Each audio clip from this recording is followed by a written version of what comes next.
Welcome to the Classical Liberal Arts Academy. This lecture is intended for students enrolled in the Academy's World History course.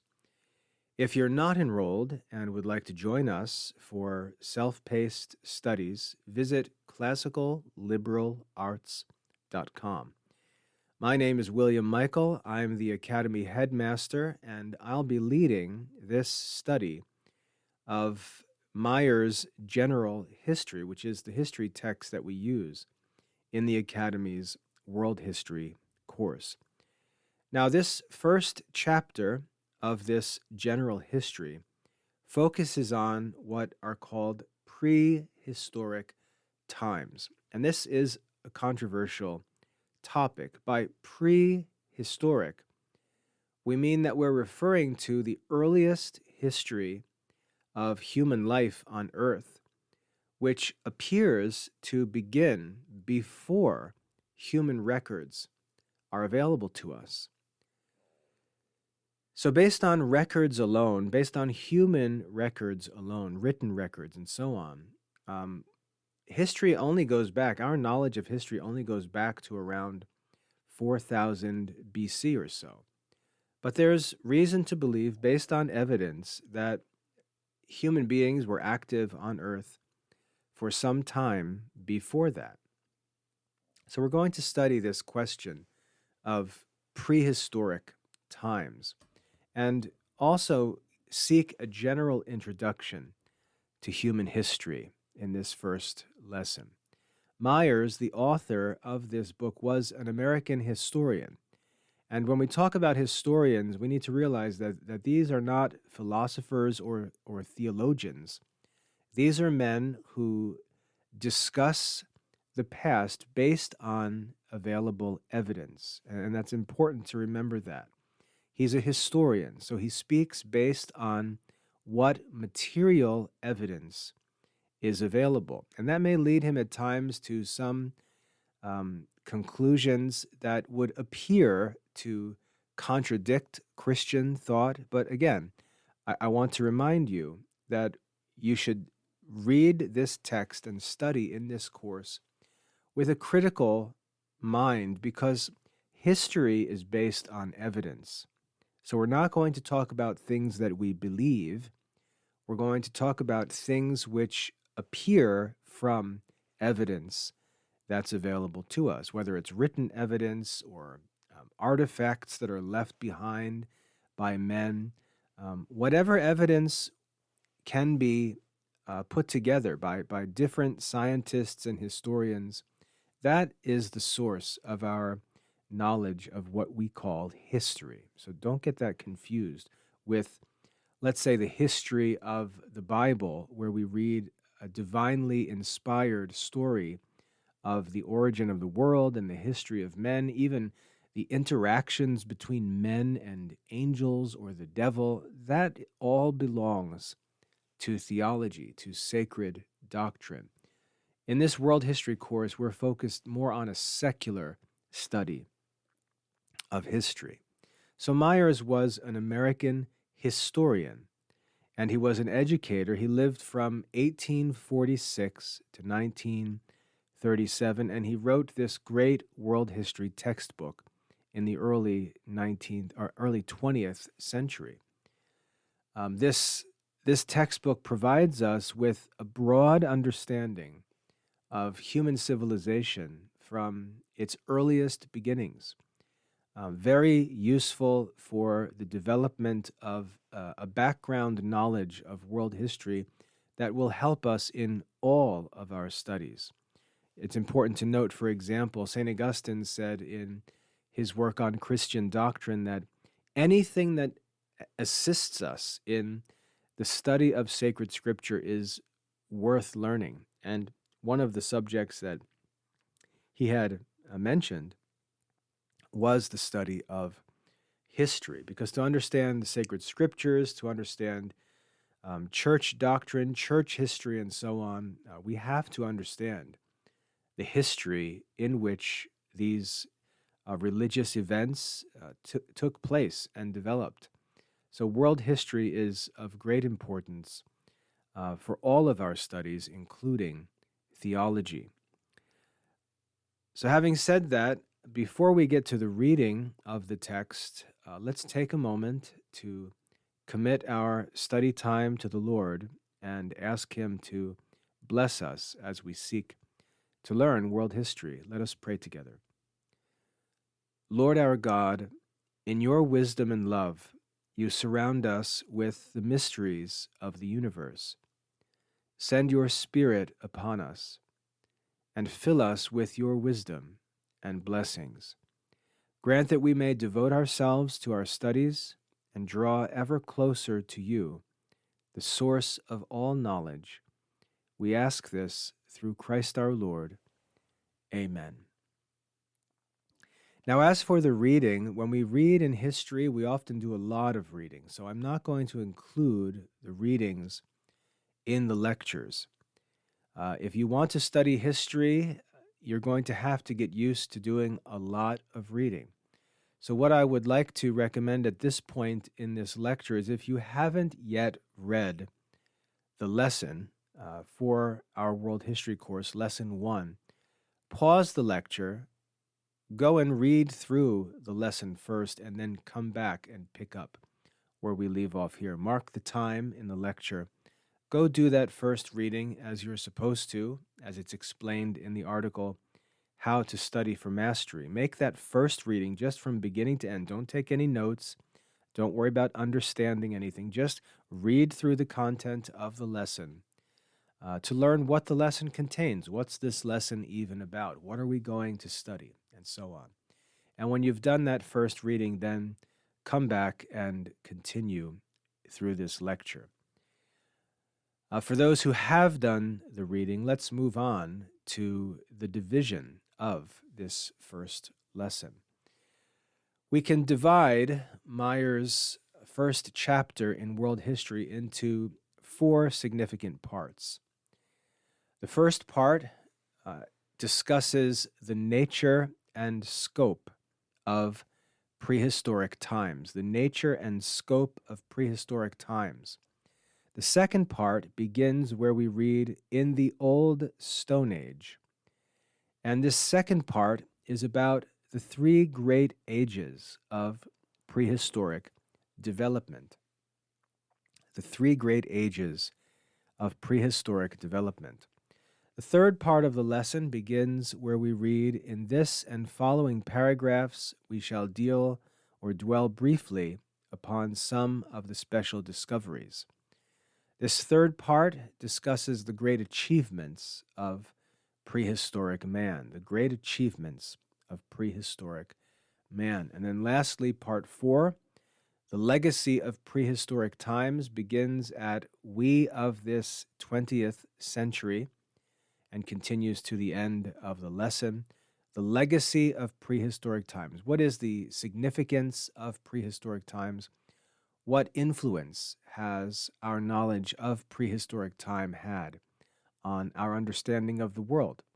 So these 4 parts, the nature and scope of prehistoric times, the 3 great ages of prehistoric development, the great achievements of prehistoric man, and the legacy of prehistoric times, give us a good overview of the content of this lesson. And now our goal is to study each of these parts, and as I always explain, to work to understand every sentence in the lesson. Remember that a sentence expresses an individual thought, and therefore, in order to learn every idea that the author is working to communicate with us, we've got to work to understand every sentence in the lesson. So to get started with this interpretation or study of the meaning of the content, let's go ahead and get started in the first section of the lesson, considering the antiquity of man. The antiquity of man. The author writes the following: we do not know when man first appeared upon the earth. We only know that in ages long past, when both the climate and outline of the continents were very different from what they are at present, primitive man roamed over them with animals, some of which are now extinct. Remember that the author is a historian. He's talking about what we can say about the past from the evidence that we possess. So when he says we do not know when man first appeared upon the earth, he means from the evidence we cannot tell for certain when man first appeared upon the earth. He's not denying the teaching of the book of Genesis. He's speaking based on material evidence. After all, if material evidence truly contradicts our interpretation of Scripture, it's possible, even likely, that our interpretation is what needs to change. So it's important for us to listen to historians and learn about the evidence that's available, because our interpretation is based on what we know about the history and details. And if that changes, our interpretation may become false. So he's not denying Scripture. He's simply saying, as a historian, we don't know when man first appeared on the earth, but we know that the world appears to have been different, and there were different animals on earth, there were different plants on earth. Many of these things have become extinct. And so we're trying to piece together what exactly was going on in the earliest moments of human history. He goes on to say, around 5000 BC, the historic curtain rises. Around 5000 BC, in some favored regions, such as the valleys of the Nile and the Euphrates rivers, there were nations and civilizations already venerable with age. Very interesting observation he makes. When he says the historic curtain first rises, he uses this imagery from a theater to show that written history begins around 5000 BC and raises the curtain on human history, reveals to us what's going on at that time in human history. The civilizations of Egypt in the Nile River Valley and Mesopotamia in the Euphrates and Tigris River areas, those civilizations were already established. They were already considered ancient and sophisticated societies when the first written records appeared. That is, they seem to be developed at the beginning of human history. The evidence speaks of them and reveals that their culture, their learning, their traditions had already been established. That's what leads us to consider prehistoric times. Where did these civilizations come from? How did they develop? When we talk about human writings, we assume that they have languages established, written alphabets, they're able to communicate, they've got paper and pens and ways to write things. All of that would have already had to be established before the histories could even be written. So we see that the presence of this early human history suggests to us that these people had been around for some time. And that's why we consider this study of prehistory. The author goes on to talk about the difference between the prehistoric and historic ages. He says, the uncounted millenniums means thousands of years, the uncounted millenniums which lie back of the time when man began to keep written records of what he thought and did and of what befell him, these are called the prehistoric age.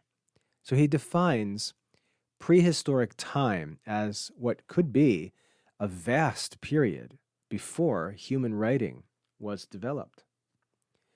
The word uncounted, when he says uncounted millenniums, expresses the great length that's possible for this period. Remember, he said, we don't know. We don't know when the beginning was. It's possible it could have been thousands and thousands of years. I would argue that that's not reasonable, because it wouldn't make much sense for man to live for thousands and thousands and thousands of years without any writing, then all of a sudden produce writing and rapidly move towards great achievements in writing. So I would argue that this extended length of prehistoric time is not a very reasonable idea. But again, we're considering just what the evidence tells us, not what religion or even reason says about it. So he's talking about uncounted millenniums, thousands and thousands, millions, possibly millions of years. We just don't know. We don't know when human history began. But we do know that when human history begins and there's writing, civilization is already established.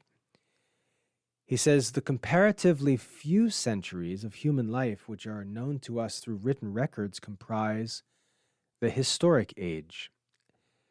The comparatively few centuries of human life which are made known to us through written records comprise the historic age. So he proposes that there may be uncounted millenniums of years before human writing, but there are a few centuries, which is kind of an understatement, several thousand years actually, of written records.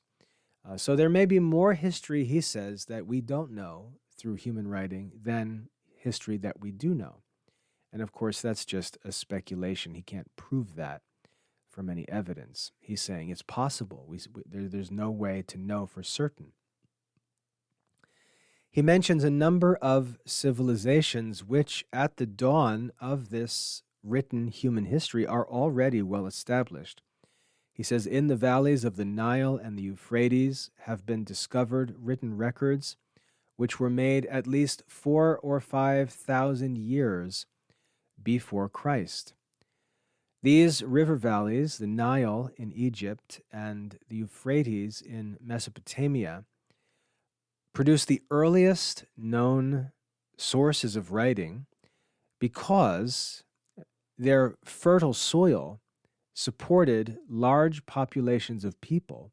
The fact that they simply had water and food, they were able to support large populations, and these civilizations were pressured to keep records, develop trade agreements, maintain laws and government policies, write histories for the rules of kings and so on. So there was reason for the development of writing in these great civilizations. The fact that they're dated, however, before Christ is always significant, because it shows us how the life of Christ really provides order to all of human history. There's history before Christ, and there's history in the Christian era, the era that we now live in.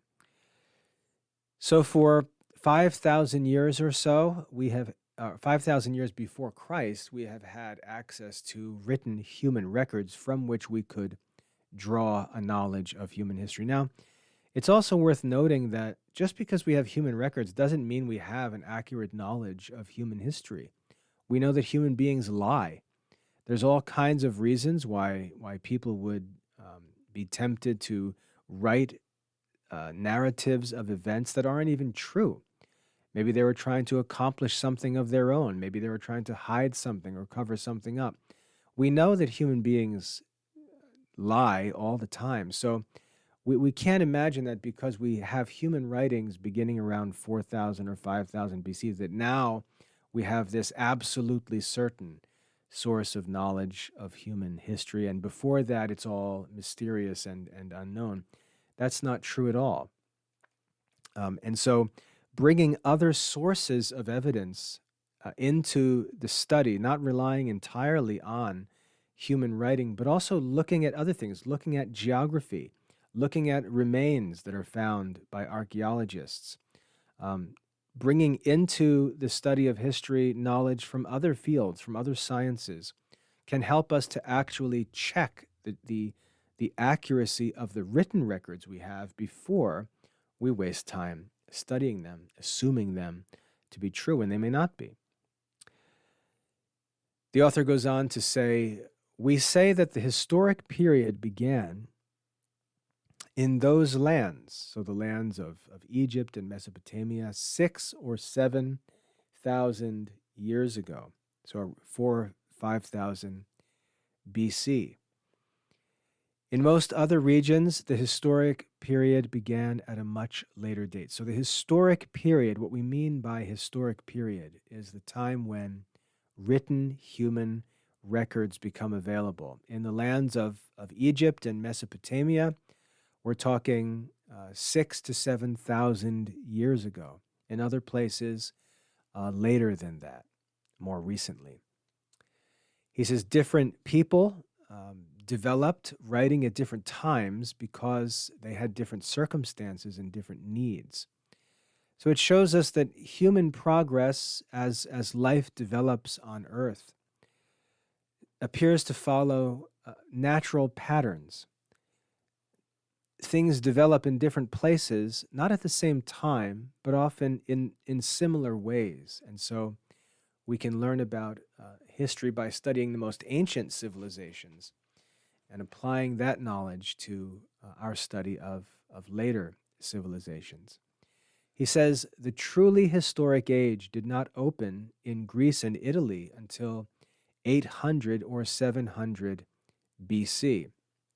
If you've studied world chronology, the course that I wrote for younger students, you'll know that we mark the beginning of the classical world at the time that Homer wrote the Iliad and the Odyssey. And that time, if you notice, is right here where the author says the historic age began in Greece and Italy around 800 or 700 BC.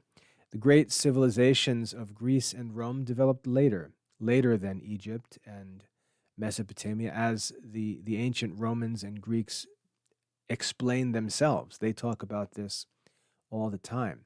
And so Western culture, which is the culture of Greece and Rome and Europe that spreads into America over time, that culture developed at a later date than the earliest ancient Near Eastern cultures, but followed similar patterns, and the study of the ancient cultures helps us to understand the later cultures. The author goes on to say the long period of prehistoric times is divided into different ages, which are named from the material which man used in the manufacture of his weapons and tools. So when historians look at prehistoric times, normally through archaeology, by digging things up and attempting to identify the times when whatever they find, whether it's a buried city or whether it's treasures at the bottom of a sea, it could be layers of ruins that have been left behind as cities have been destroyed and rebuilt and destroyed and rebuilt again and again through history. When archaeologists who study the beginnings of things, when they literally dig up these ancient cities, they work to try and figure out the chronology of when the things that they find, when they had taken place. And they use all different source of reasons and evidence to try and accurately date things. Very interesting study. But when these archaeologists do this, when they look back at the past and consider all the things that they have been able to recover by digging up these different locations, they've divided prehistoric time into different ages because they've noticed that men seem to have used different materials at different times. And so there are ages of prehistory that relate to the materials that were used by men living in those different times.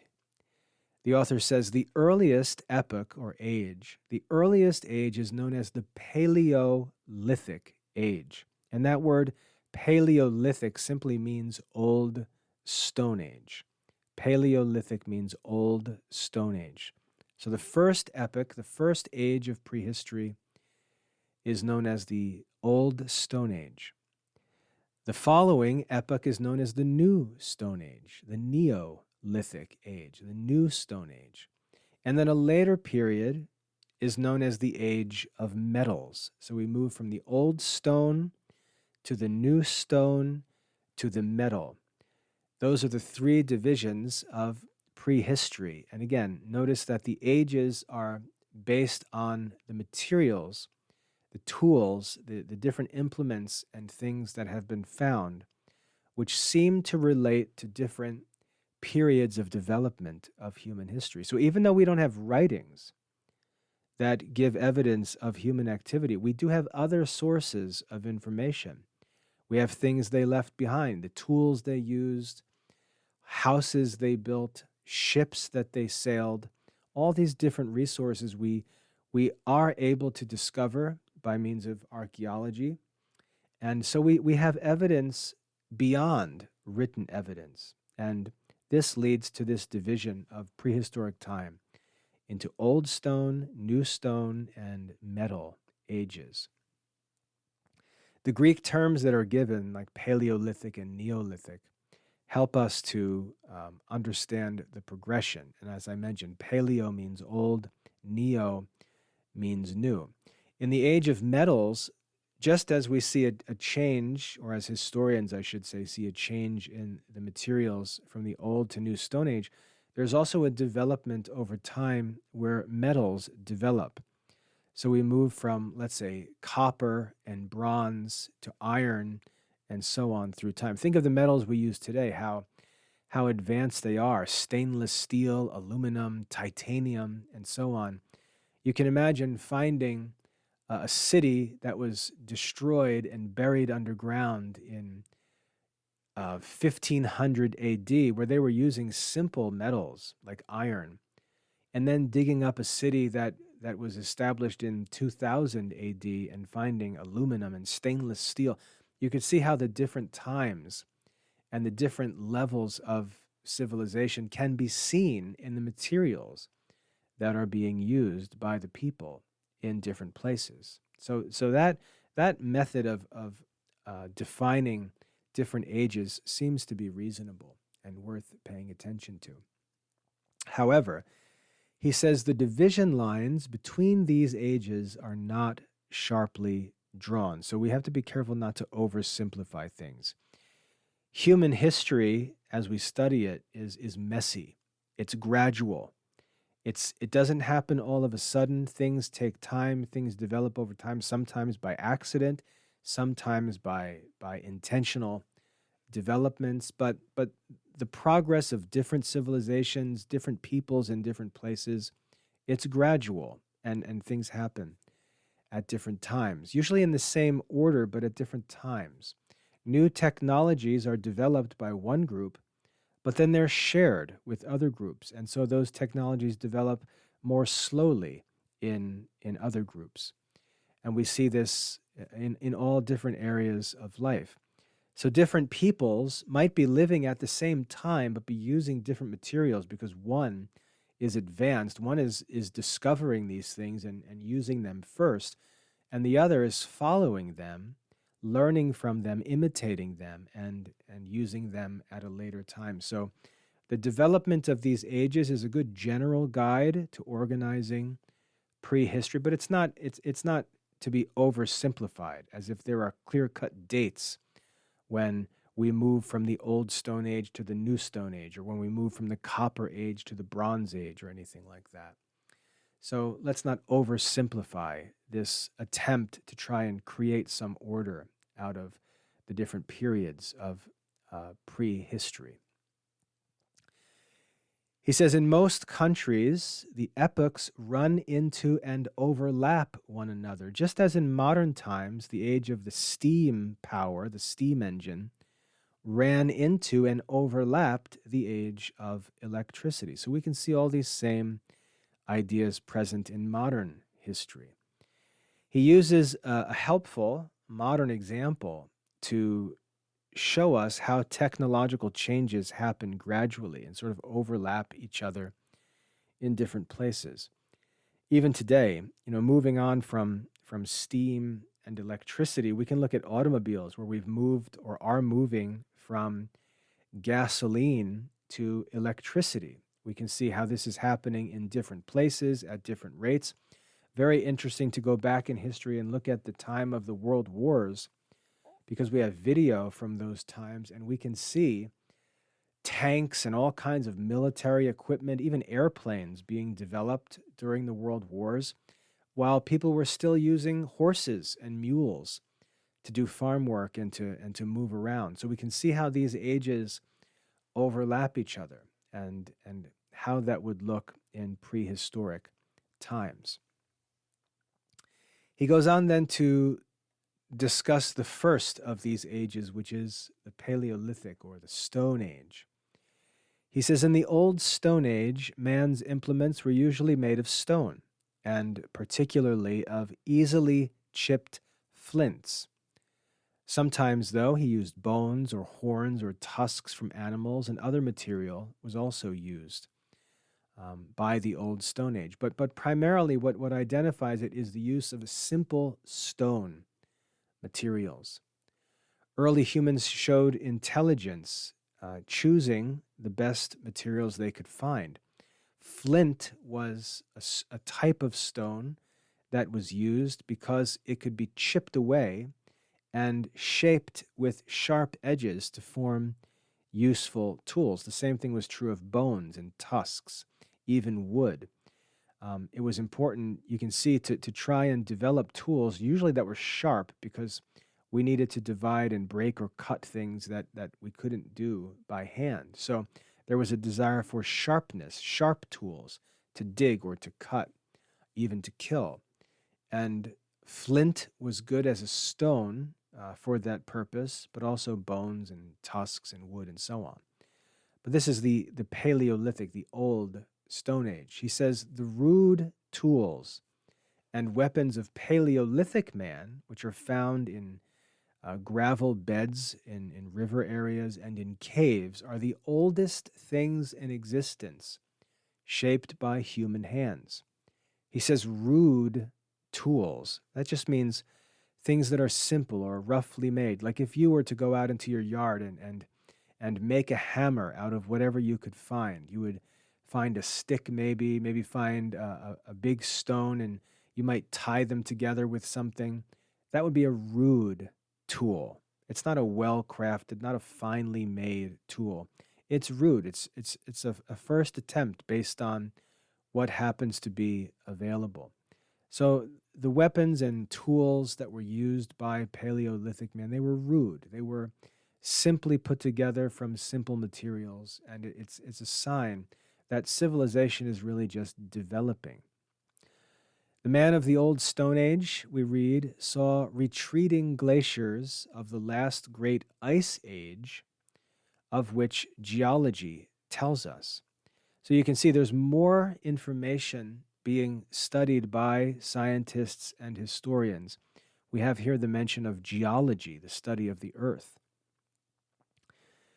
This connects human history with geological time, or history as it's understood by geologists, showing that there's evidence that early humans lived through times where there were dramatic changes in the world, dramatic changes in climate.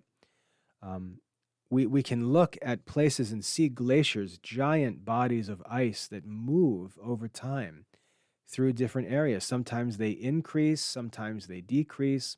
Sometimes great areas of land are completely covered in snow and ice, and at other times that ice melts away and those lands become available. Plants begin to grow, animals move in and begin living in those places. These climate changes lead to life in different areas, in different locations, and of course, that all becomes a part of this prehistoric study. Among animals which lived with man on the continent of Europe, we know most of Paleolithic man here were the mammoth, wild horse, and reindeer, species of animals that are now extinct, which are no longer found in the regions where primitive man hunted them. The mention of extinct animals like the mammoth or the reindeer helps us to understand how the world was likely different in many ways during prehistoric times. Obviously, you'll hear people talking about things like dinosaurs, which makes things even more interesting to think about if things like that are true.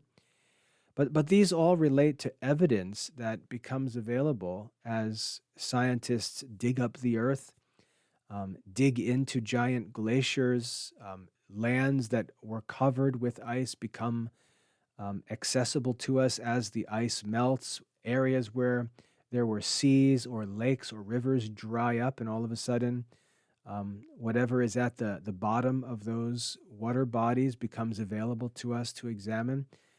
We learn all different things about different times, and there is evidence that animals lived on the earth which don't exist today. And again, not necessarily, wild things like dinosaurs, but the mammoth, which is like an elephant, the wild horse, which is similar to horses that men make use of, the reindeer, which is similar to elk or deer, and so on. Similar, but different.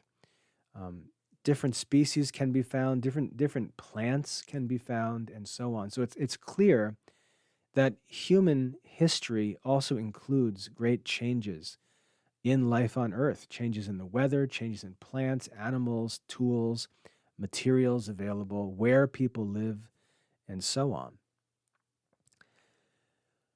Moving on, we read, what we know of Paleolithic man may be summed up as follows. He was a hunter and a fisher. His habitation was a cave or a rock shelter. His implements were, in the main, roughly shaped flint tools. He had no domestic animals, no tamed animals, no farm animals, save possibly the dog and maybe the reindeer. He was practically ignorant of the art of making pottery. There's no evidence that pottery was made. So we have a summary of the character of Paleolithic man based on evidence that's found in different places from different times. He was a hunter and a fisher. In other words, he wasn't a farmer. He didn't grow his own food. He didn't keep his own livestock. He didn't raise cattle. He didn't raise chickens for eggs or sheep for meat or anything like that. He was a hunter and a fisherman. He lived in a cave, didn't establish his own land or home. He was really living in a survival mode during this Paleolithic age. The length of the Old Stone Age no one knows, he says. We do not attempt to reckon or count its duration by centuries or even millenniums, but only by these geological ages. So they don't try to be more specific than they can be based on the evidence. They just refer to them as ages. They don't go down to the level of trying to assign years to these periods and things like that. So our desire to know exactly when these things took place, that's really not proper for prehistoric studies. We'll just stick to referring to things in different ages. That's how we should do it. He says, we do know that the long, slow epochs did not pass away without some progress having been made by primeval man, a progress that was prophetic of the great future that would come. Even in the earliest times, human beings, as they were just establishing their society, they were already making advances and developing things little by little, showing that they had the capacity to progress and develop and become more and more perfect over time. This progress is part of human nature. It shows us that there's something unique about us. If we study the culture, let's say, of wolves or cattle or any animals, we won't see cattle improving their culture over time. We won't see them developing any implements for use. They won't develop their own feed bowls. They won't improve the quality of crops where they graze. They depend on man to make those improvements for them. But we see the faculty of reason present in prehistoric man, which allows him to develop his own culture. Man is created to be the ruler of creation, and we see that natural reasoning power in the ability for man from the beginning to make steady progress. Now, there are times where that progress explodes, but in the early prehistoric times, there are records, or there is evidence, I should say, there is evidence of a slow but steady development of human culture, which says something about human nature, which distinguishes man from all other animals. Before the end of the Old Stone Age, he learned to use fire, as we know from traces of fire that are found in caves where Old Stone Age men lived. He had invented the bow and arrow, pretty clever if you think about it, and is evidenced by arrowheads of flint and of bone which have been discovered. So fire and the bow are signs of major technological advances. We can compare them to modern advances. I mean, to think that when fire was brought under human control, that was just as radical a development as when electric lighting and heating became available in modern times. So we see this development of technology even in the earliest society. We see this improvement of human life, which again comes from human nature. The author says this important invention gave man what was to be one of his chief weapons in the chase and in war, down to and even after the invention of firearms late in historic times. The bow, which he mentioned before, remained important, even continues to be important today for thousands of years, even though so many other weapons have been developed. The bow and arrow were around from the very beginning of prehistoric history. It shows how some inventions are so great that they're never really replaced. They are always held on to by men, even when other developments become available. Very interesting to see that some of the things that were developed from the beginning or discovered from the beginning are still in use today, thousands and thousands of years later. As strange as it may seem, the man of this epoch was in his way an artist. Even the earliest humans, they didn't live like animals, but they had an artistic sense. They had the ability to create, to imitate nature, and so on. And it reflects the image of God present in the human soul. They have a divine spirit in them that separates them from all animals. And when we talk about art, we're not just talking about making things pretty. We're talking about the ability to use different forms of expression to express different experiences or interests in human life. Man is capable of studying himself and communicating with other men and even with future generations. He thinks about the future. He's reasonable, and so on. Very interesting to think about the significance of art in the life of early prehistoric times.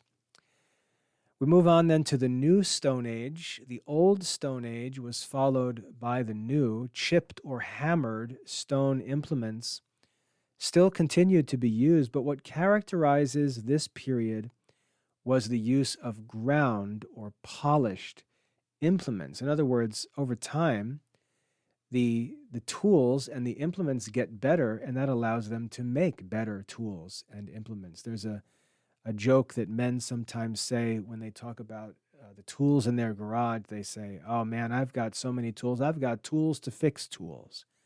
That's the idea. Tools develop, and then those tools allow man to develop new and better tools. So not only does the use of tools improve, but the use of tools leads to the discovery and development of better tools. And we see how that continues on and on through history. The Neolithic period shows technological advancement while still living in the use of older materials, polished tools, ways to make things stronger, to make things sharper, to make things lighter, and so on, become developments that characterize this new Stone Age. The North American Indians, the author says, were in this stage of culture at the time when the New World was discovered. Very interesting. The Native Americans, when Christopher Columbus discovered the Americas, when Europeans began to settle the American continent after 1492, around 1500, let's just say, when these European men settled North America, the Indians were basically living like Neolithic men. Their culture was similar to that of the Neolithic age. Very interesting to think about, to show how cultures develop at different times, but in the same ways. This helps us to understand how different people develop at different rates. Not because there's a difference in their ability, but really due to the different circumstances and opportunities that they have in different places. The author says, Neolithic man in Europe was in many respects much advanced over Paleolithic man. He had learned to cultivate the soil. Notice the differences in the skills. He's moving away from being a hunter and a gatherer. Now he's cultivating the soil. He's gardening and farming. He learned to make pottery, to weave. He tamed various wild animals. He built houses. He buried his dead in such a manner with gifts to show that he believed that there was more to life than life before death. He believed that there was life after death. We see all these different aspects of human thought, human nature, human reason, and so on, developing society as man lives in this prehistoric time. He goes from being a wanderer who lives in caves and just hunts like a wild animal for food to becoming a farmer who's settled on a piece of land, who cultivates the land, who raises his own animals, who produces his own fruits and vegetables. We see the cultivation or the civilizing of human life as time goes on, as human reason works itself out. Moving on, we move to the age of metals. So we have a good sense of the life of Paleolithic man with crude or rude, basic flint tools. Moving on to the Neolithic period where things get more polished and refined, where man's life becomes more stable, where he becomes more self-sufficient, and so on. And this leads us to the age of metals. Finally, the long ages of stone passed into the age of metals. This age falls into three different subdivisions. So the geological ages of prehistory divide into Old Stone Age, New Stone Age, and the Metals Age. But the Metals Age itself divides into three different periods: the age of copper, the age of bronze, and the age of iron. Copper, bronze, and iron. So as we study the development of human society, we see a movement from copper, which is the first metal that's discovered and used, into the age of bronze, and then into the age of iron. Some peoples, like African Negroes, passed directly from the use of stone to the use of iron. But in most of the countries of the Orient, that is, Asia, the East, and of Europe, the three metals came into use one after the other in the order named. The history of metals has been declared to be the history of civilization. Indeed, it would be almost impossible to overestimate the importance of metals to man. Man could do very little with stone implements compared to what he could do with metal implements. And I'd like to ask you, why do you think that is? What is it about metals that makes them more useful than stone?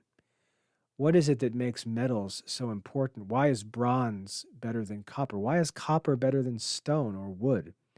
Why is iron better than bronze or copper? Think about the qualities of the metals and what benefits they offer to men as they're discovered and developed. The author lists a number of them for us here. He says, men could do very little with stone implements compared to what he could do with metal implements. We could think of making tools that are sharper with metals. We can talk about making tools that are stronger with metals. A stone is very strong, but it chips and breaks, whereas metal can sort of stick together and maintain its strength even when it's dropped or struck with something, whereas stone would chip and break. Metal can be more durable. It can bend and give and take a beating, whereas, like I said, stone just breaks, as strong as it may be. So the availability of metals and the development of tools and implements made of metal expands what human beings can do. It allows them to build better tools. It was a great labor for primitive man, even with the aid of fire, to fell a tree with a stone axe. Imagine cutting a tree with an axe that was made out of stone. It was difficult to hollow out the trunk of a tree for a boat, take a big tree trunk and simply hollow out the center of it to make like a canoe. Very difficult to do that with a tool that was made out of stone. So this provides us with some clear examples of the kind of work that men had to do early on and how the materials that they had available allowed them to do them better at different times. He says it was only as the bearer of metal implements and weapons that man began really to subdue the earth and get dominion over nature. Metal really gave man power to fulfill his end, which in Genesis chapter 1 we learn was to subdue the earth, to keep God's order on the earth among the plants and animals. Metal is what really allowed man to be able to do that effectively. He then goes on to talk about the importance of fire. In this and following paragraphs, he says we shall dwell briefly upon some of the special discoveries and achievements, several of which have already been mentioned, marking important steps in man's progress during the prehistoric ages. Prominent among these developments, among these discoveries, was the discovery of fire. Now, it's hard for us to even imagine what life might have been like before fire, or at a time when fire was simply difficult to make use of. We not only take fire for granted today, but we have use of electricity, which is kind of a controlled form of fire or energy that allows us to do the things that fire can do in an even a radically more controllable way. I mean, think about it. We can use electricity to heat. We can electricity to light up a room. It has the effects or functions of fire, but is far more useful and convenient to man. But try to imagine life before fire, when fire was difficult to come by, difficult to maintain, and so on. By far, it would have been the most important human discovery. The author says, as to the way in which early man came into possession of fire, we really don't know. Possibly, he kindled his first fire from glowing lava that had flown from a volcano or from a burning tree trunk that was set on fire by a strike of lightning. We're not sure how man began to take hold of fire.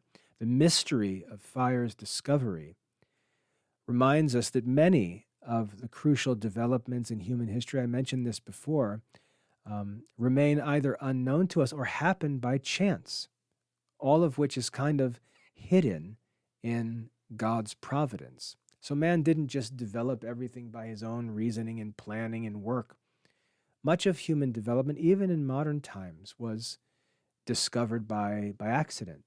And this may have been true of man's early use of fire. However this may be, he had in the earliest times learned to produce the spark by means of friction.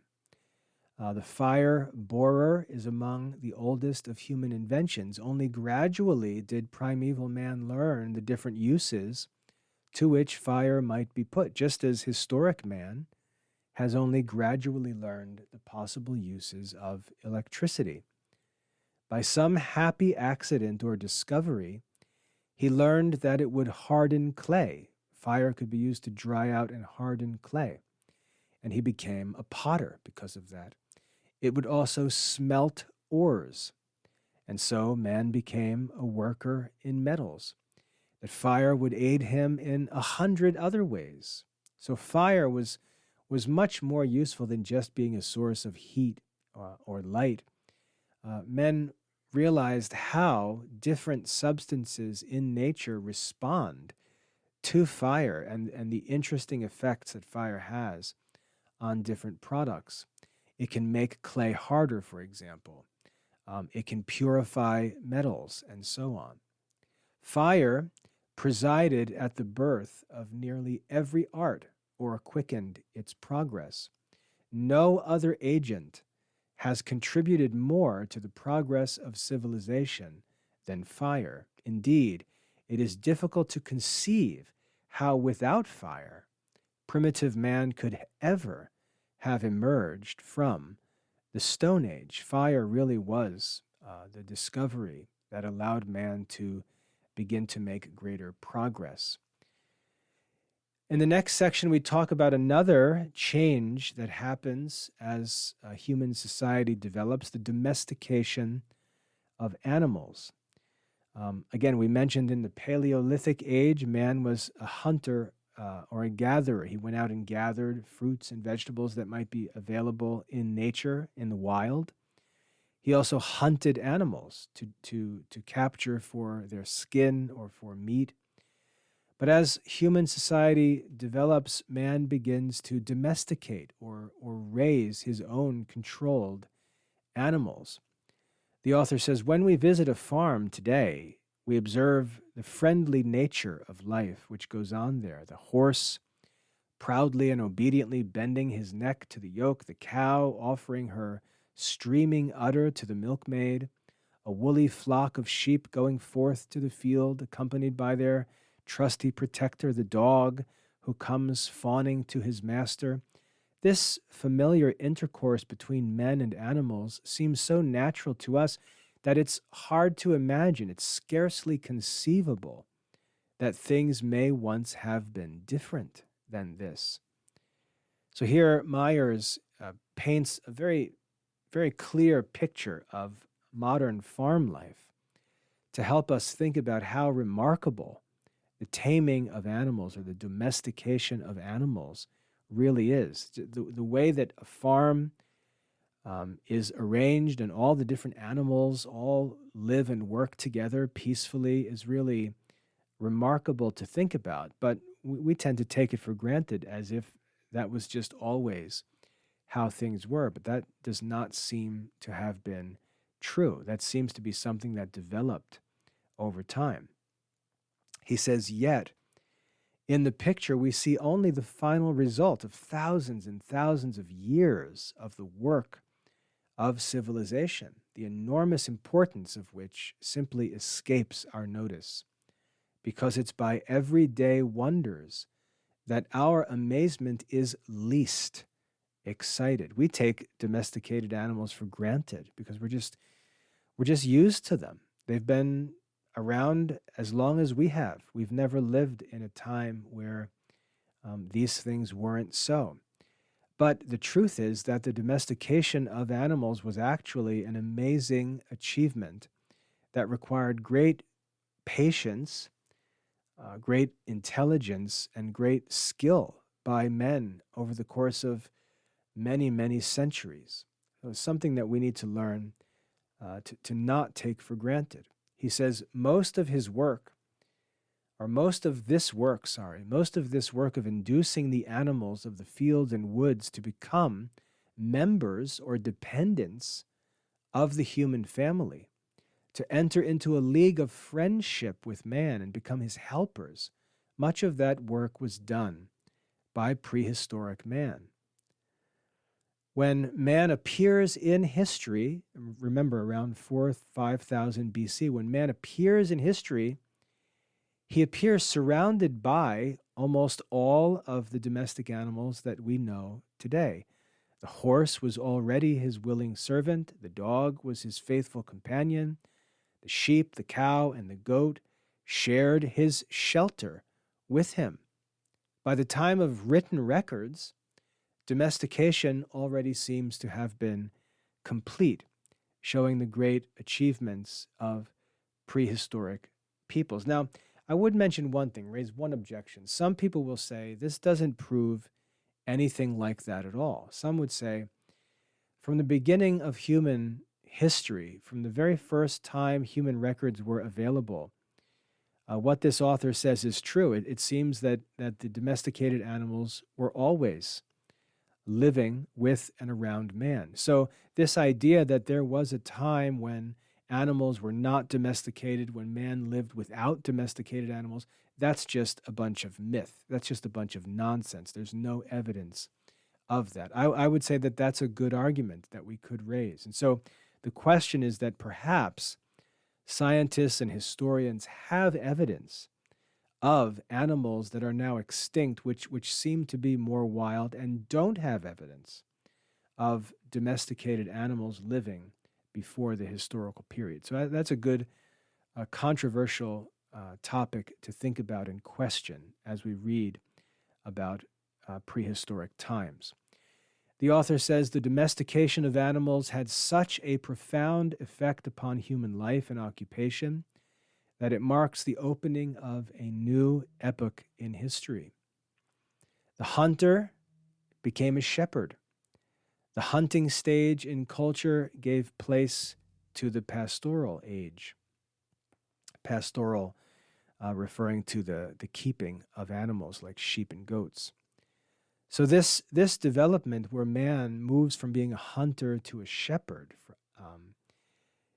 this represents a major change, or major transition in human history, human society, I should say, from nomadic hunting. A nomad is a person who really doesn't have a home but wanders from place to place. Seems to be a real shift from nomadic hunting culture to the more settled life of herding and farming, which would provide more reliable sources of food for human beings and which would allow population to grow. Women can be healthier. Women can bear children and raise healthy children because the food sources are all around them. It doesn't take great efforts and even dangerous missions to go out and try to find food. The food becomes more readily available, becomes available in greater quantities, becomes available in greater quality, and that allows population to develop and increase over time. The author moves on from animals to plants and discusses the same sort of development among plants. He says, long before the dawn of history, those people who were to play great parts in early historic times had advanced from the pastoral to the agricultural stage of culture. Agriculture represents another major advance, moving from pastoral life, where even though that's more stable and settled than hunting, it's still not as settled and stable as farming or gardening.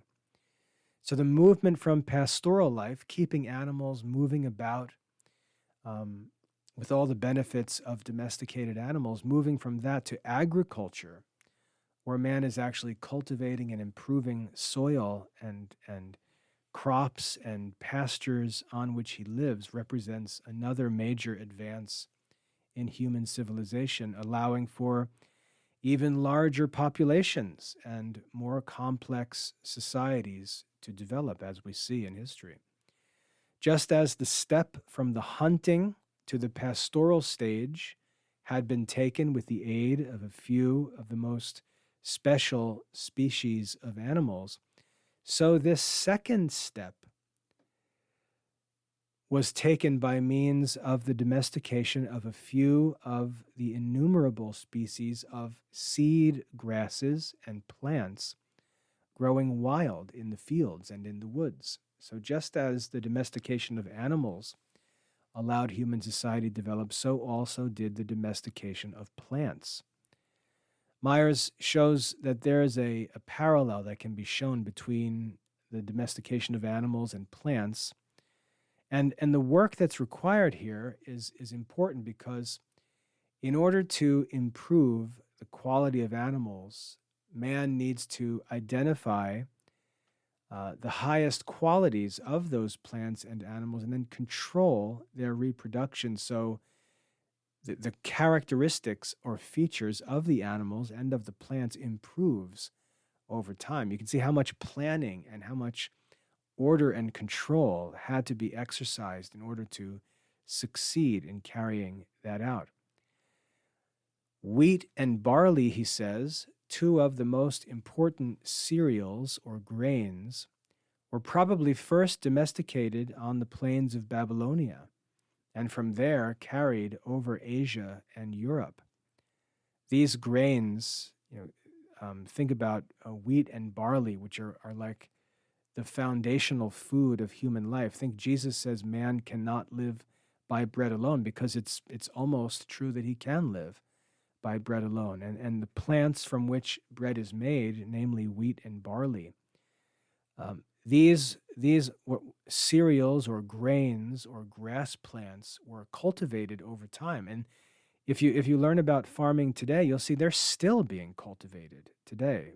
Scientists and farmers are still working to improve the quality of the different plants that they grow, because they learn that by controlling their reproduction, they can make them better and stronger in all different sorts of ways. They can make fruits taste better, stay fresh longer, resist dangers caused by diseases and bugs, and so on. Lots of amazing things can be developed by domesticating plants, just like animals. And the benefit is that agriculture both allows and requires people to stay in one place, to improve their lands, to take care of their crops.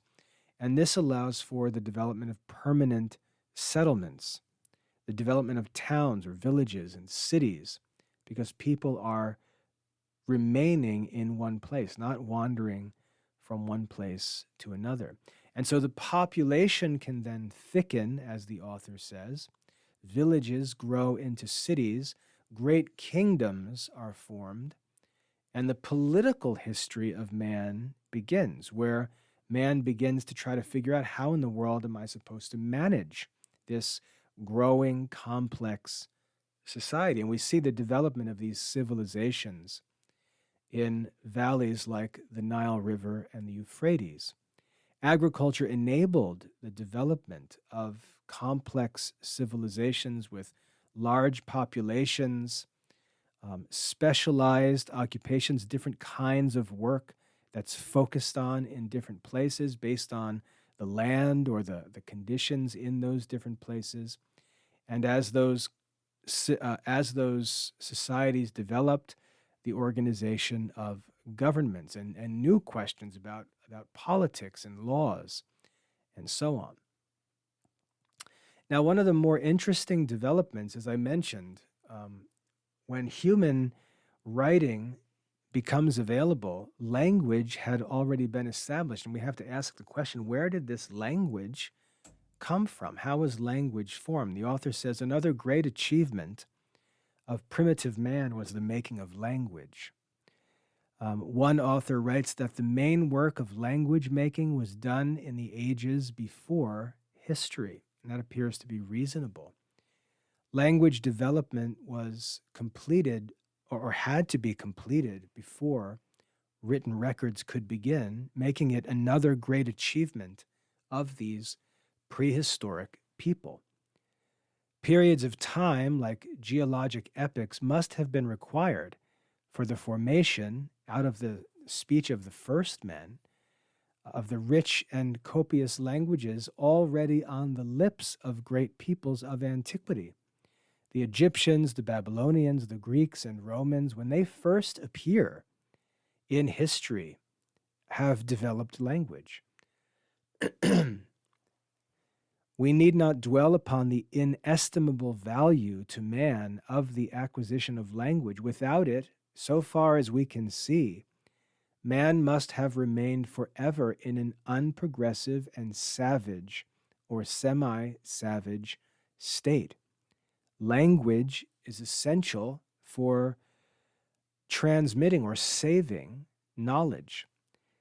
Any of this work of coordinating complex activities, domesticating animals and plants, managing large farmlands, all of it required communication, would have had to have an already established language in place for culture to develop, for religious ideas to be passed, for political ideas to be established, for laws to be made.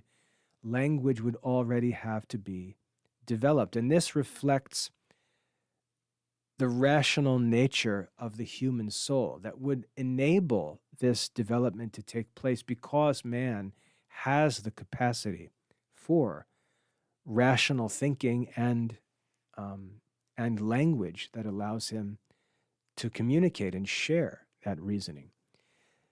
As language forms, this also leads to the development of writing. The author writes, still another achievement of prehistoric man, and after the making of language, perhaps his greatest achievement was the invention of writing. Writing allows for the preservation and sharing of knowledge, not only from one group of people to another, but across generations, from the dead to the living.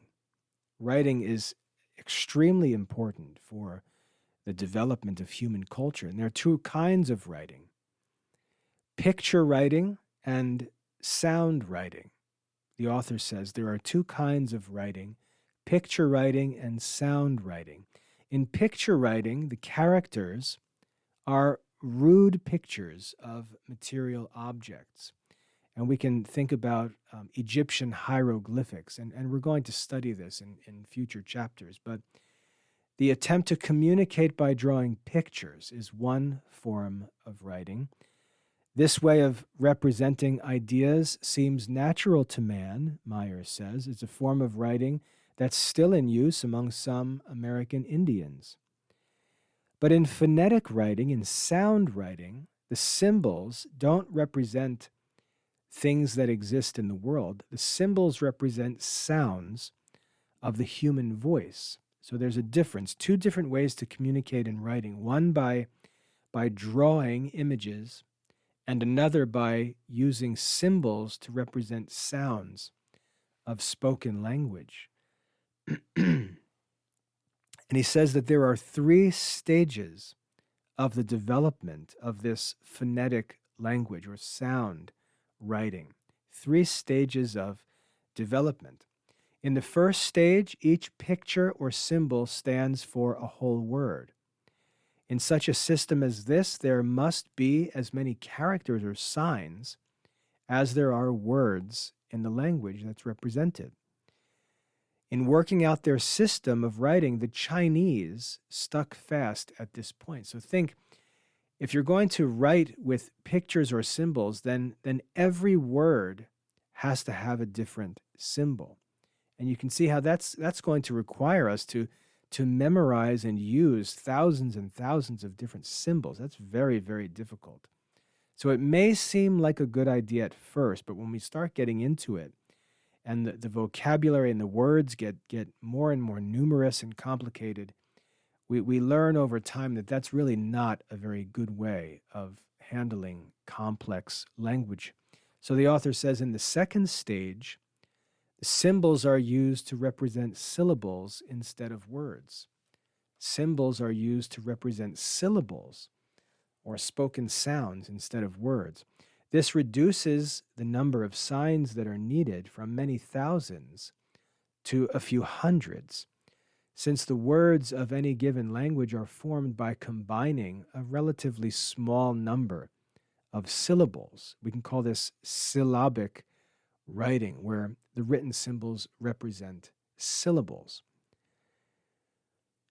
With between 400 and 500 symbols, the ancient Babylonians and Assyrians were able to represent all the words of their languages. So even though that sounds crazy to us to think of a language with hundreds and hundreds of symbols, 400 to 500 different symbols, and that's still much easier than a picture-based system or a word-based system where there would have to be thousands and thousands of symbols. And this leads to the third stage of the development of written language. The author says, symbols are used to represent not words, not syllables, but elementary sounds of the human voice.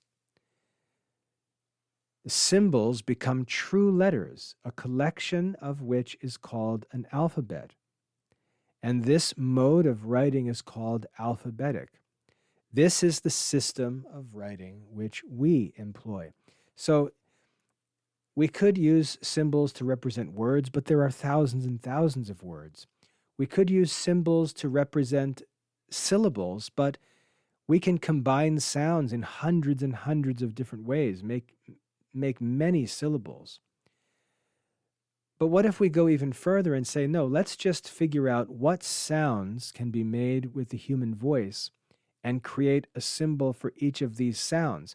It may sound like there would be a lot, but the reality is there's a very limited number of sounds that can be made with the human voice. Normally only 20 to 30 different sounds. And so there are 20 to 30 different symbols that are needed, and each of these symbols becomes what's called a letter.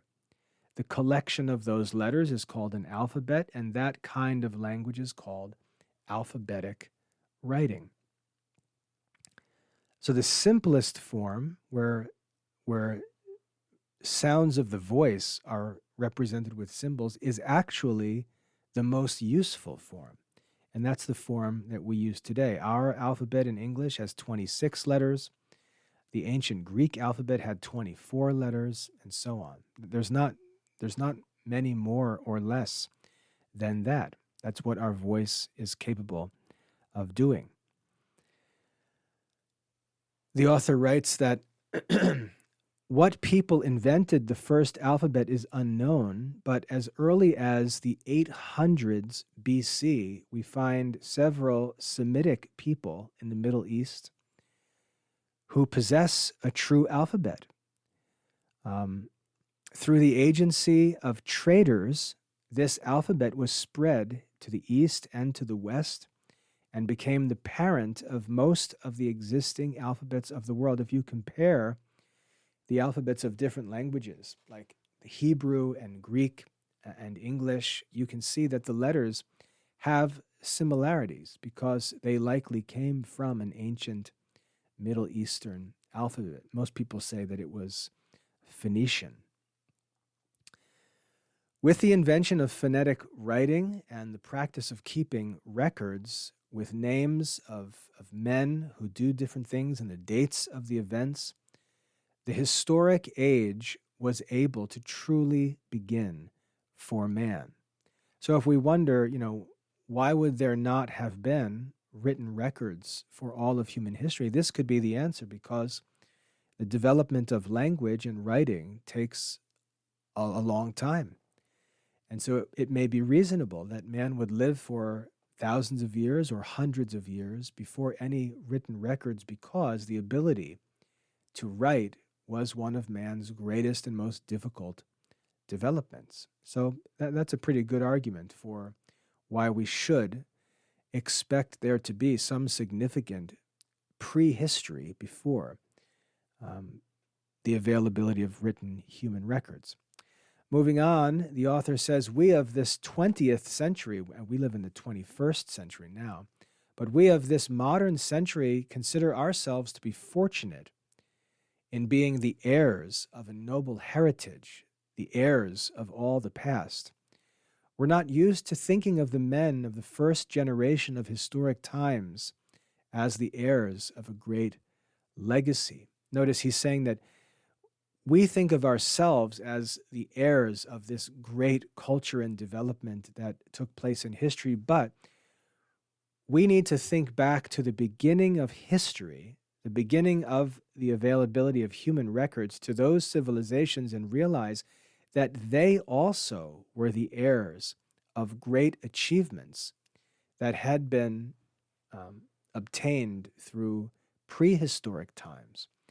He says, the scanty review that we have made in this chapter of what was discovered and thought out by man during long epochs before history began cannot fail to have impressed us with the fact that a vast bequest was made by prehistoric man to historic man. The achievements, he says, of prehistoric people, and we think about them: fire, agriculture, domestication, language, writing, all of these things that must have been developed in prehistoric times. These were given to the first generation of historic man after the dawn of human written records. And these developments provided the foundation for all other civilization.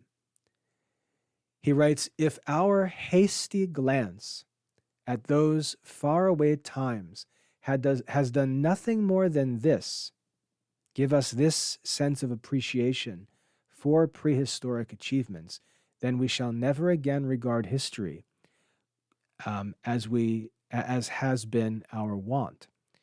We shall see the story of man to be more wonderful than we once thought, the path which he has followed to be longer and more toilsome than we ever imagined.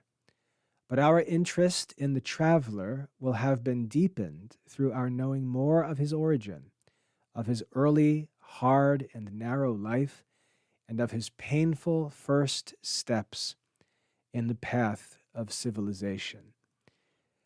The author argues that understanding what was accomplished by prehistoric men and the difficulty of that development should increase our appreciation for human achievement, and as we reflect on it from a Christian perspective, should also make us more appreciative of God's providence in guiding human development. Again, this is all very controversial and uncertain, because we're talking about sources of evidence and trying to put different sources of evidence together that we really don't have any kind of living commentary on, because we're talking about prehistoric times where there's no human writing. But just by thinking about the conditions of the dawn of history, where written records are available, languages seem to already be established, great advances in domestication and agriculture and politics and law seem to already be in place, we have to wonder whether there was a period of time before that when these things developed. So it's a controversial question to think about. We could also make the argument that when God created man, he created man with all of this culture already established, that God himself provided domesticated animals, domesticated plants, language, and so on. So There is a religious response to this that could be made, that could argue that all of these things were given to man in the beginning. And I think we should think about the argument that could be made for that. So that brings us to the end of the interpretation, a lengthy lesson, of course. I hope that that's helpful. I'd like to leave you, before we finish here, with 12 points that are worth memorizing to really master the content of this lesson. Let me give you 12 points to commit to memory. Number one, the prehistoric age includes all the time before humans began keeping written records. The prehistoric age includes all the time before humans began keeping written records. Number two, the historic age began about 5000 BC in Egypt and Mesopotamia when writing was invented. The historic age began around 5000 BC in Egypt and Mesopotamia when writing was invented. Number three, prehistoric times are divided into the Old Stone Age, New Stone Age, and the Age of Metals. Prehistoric times were divided into the Old Stone Age, the New Stone Age, and the Age of Metals. Number four, Paleolithic people were hunters and fishers who lived in caves and used chipped stone tools. Paleolithic people were hunters and fishers, who lived in caves and used chipped stone tools. Number five, Neolithic people learned agriculture, pottery, weaving, and animal domestication. Neolithic peoples learned agriculture, pottery, weaving, and animal domestication. Number six, the age of metals progressed through copper, bronze, and iron, greatly improving human capabilities. The age of metals progressed through copper, bronze, and iron, greatly improving human capabilities. Number seven, fire was essential for pottery, metalworking, and advancing beyond the Stone Age. Fire was essential for pottery, metalworking, and advancing beyond the Stone Age. Number eight, animal domestication changed hunters into shepherds and enabled more reliable food sources. Animal domestication changed hunters into shepherds and enabled more reliable food sources. Number nine, plant domestication led to agriculture, permanent settlements, and complex civilizations. Plant domestication led to agriculture, permanent settlements, and complex civilizations. Number 10, language development enabled the transmission of knowledge and cultural progress. Language development enabled the transmission of knowledge and cultural progress. Number 11, the invention of writing marked the beginning of recorded history and preserved knowledge permanently. The invention of writing marked the beginning of recorded history and preserved knowledge permanently. And lastly, number 12, prehistoric peoples left a vast inheritance of achievements to historic civilizations. Prehistoric peoples left a vast inheritance of achievements to historic civilizations. So that's your memory work to summarize this lesson. So in this lecture, we have studied very carefully Chapter 1 of Meyer's General History on Prehistoric Times.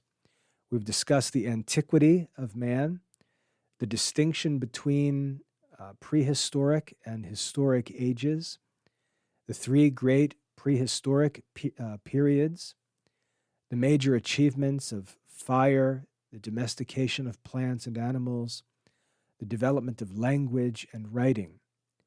Having gone through all of this, and we have gone through the entire content of this chapter, It's now time for you to reread and study the lesson for yourself. Develop your understanding of the content of the lesson and demonstrate that understanding using the graded assessments that are available in the World History course in the Study Center. If you have any questions or need any help with this lesson, please visit the Academy Help Center at classicalliberalarts.com/support. Once again, my name is William Michael. I'm the headmaster of the Classical Liberal Arts Academy, and I hope that this lesson has been helpful. God bless your studies.